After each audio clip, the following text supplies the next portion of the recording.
Carrie. Hey, I'm sitting in my car because I don't know if I'm going to do the whole video. I kind of started taping this morning about my day because I've been overheating all day.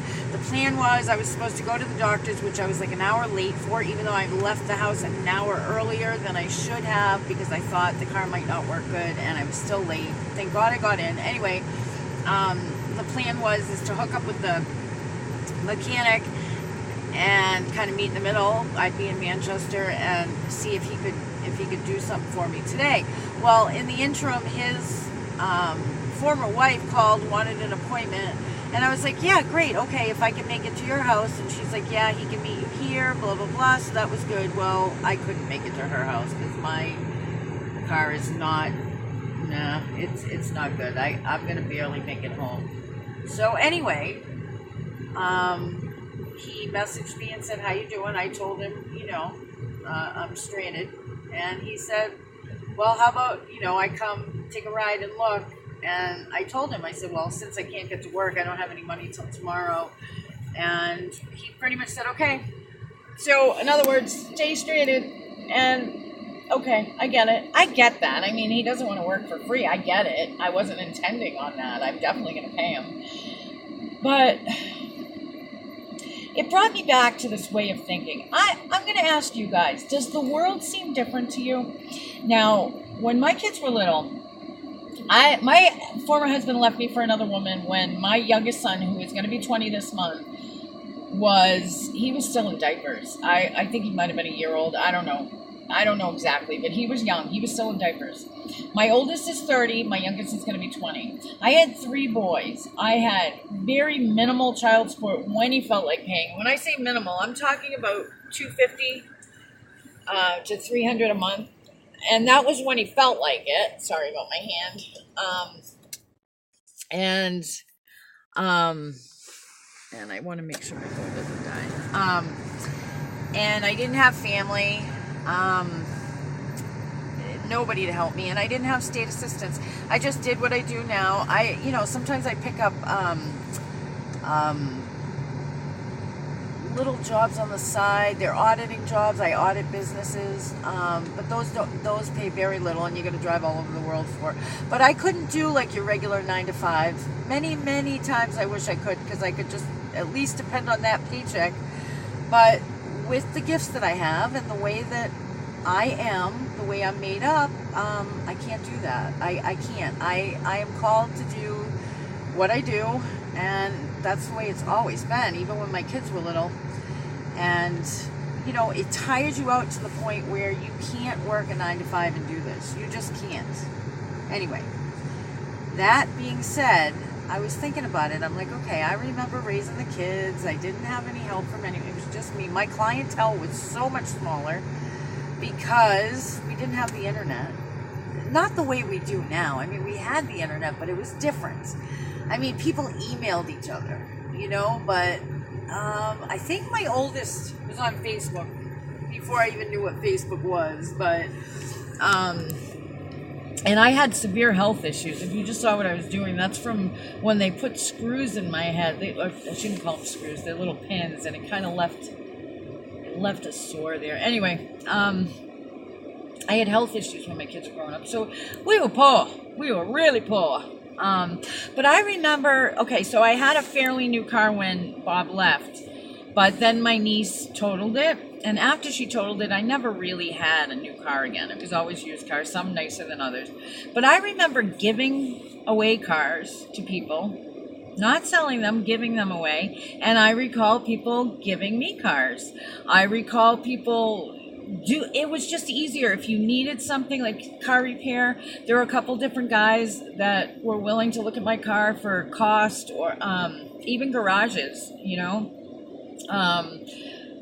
and these weren't guys that were like interested in me. They were just men that I knew, and other things too, whatever you needed, whatever it was. It just seemed that we had this barter system going on, or even if they weren't interested in my services, they would do it at a discount, or same thing for me, and I'm still in that mindset. Maybe that's where the problem is. I'm still in that mindset.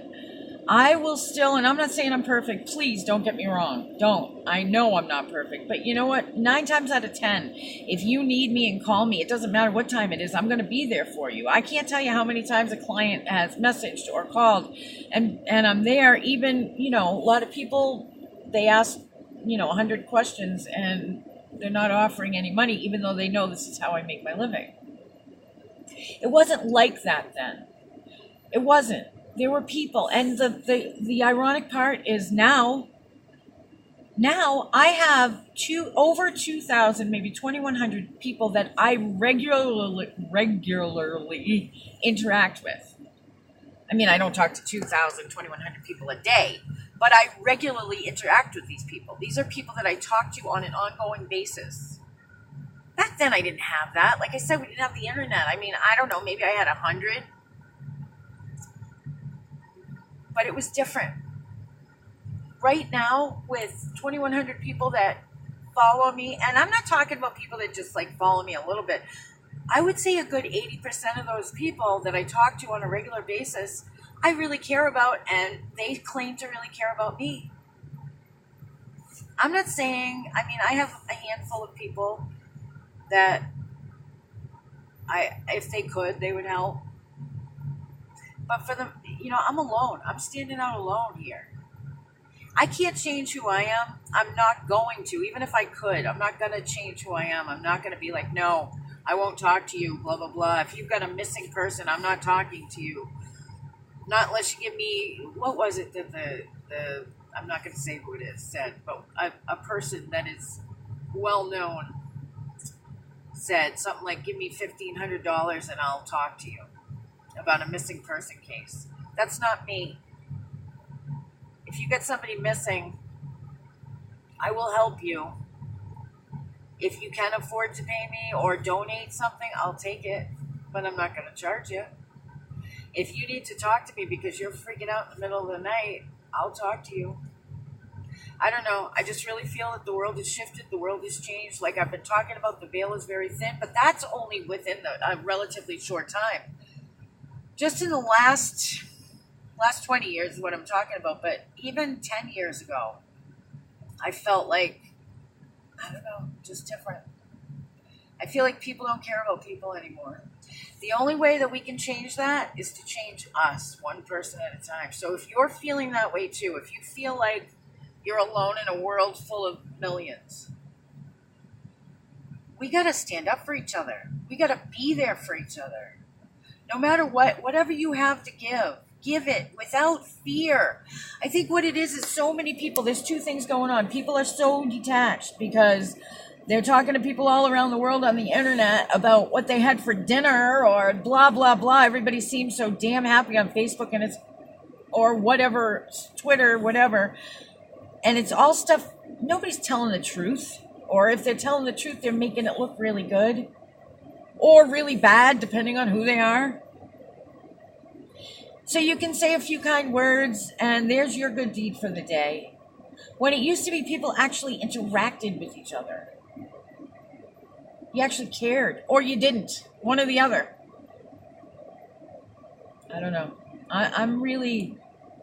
This world, to me, gets worse and worse every day.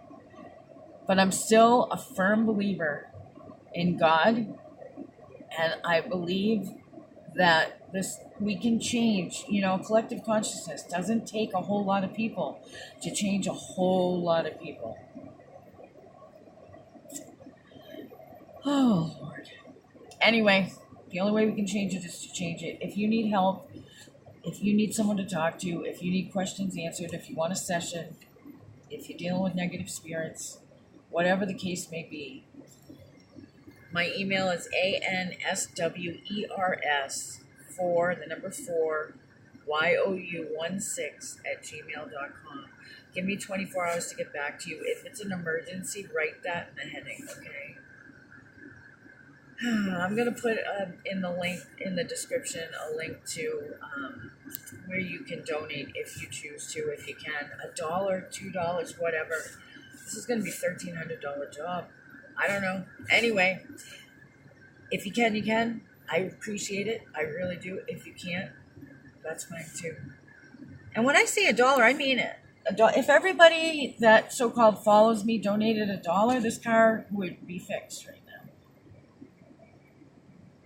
Anyhow, I know there's a lot going on with people. I know that there's a heavy, heavy energy. And I just want you to know that I'm here. I'm here. Now I'm going to start going. Hopefully my car doesn't overheat and I make it home. I've got about 40 minutes, a normal 40-minute drive if everything were normal. So by the time you see this, hopefully I'm home. But I mean that. If you need anything at all, if I can't help you, I'll find somebody that can, okay? So reach out. Don't do this on their own. I really have this, in this cold-hearted, rotten world we live in, it's still beautiful, but rotten. There's suicide is more powerful than it has been in a long, long time. And it's a serious thing. So if you are feeling down, don't let it get to that point, okay? Reach out to me, to somebody else, okay? All right, you guys, thanks for listening to me ramble. Wish me luck. I will add to this video when I get home.